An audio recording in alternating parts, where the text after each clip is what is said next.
जे बदलापूरमध्ये जे शाळेमध्ये झालं, मला असं वाटते की असे बुद्धीचे आणि असे राक्षस विचारधाराचे जे लोक आहे त्यांना भर चौकामध्ये आणून त्यांना पहिले फाशी दिली पाहिजे.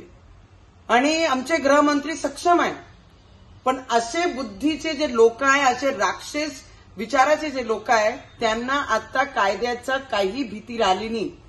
तर त्याकरिता आमची सरकार आणि आपले गृहमंत्री साहेबांना मी विनंती करते की असे बुद्धीचे लोकांना, असे विचारधाराचे लोकांना की लहान मुलांना, लहान बाळांना सुद्धा ते सोडत नाहीये.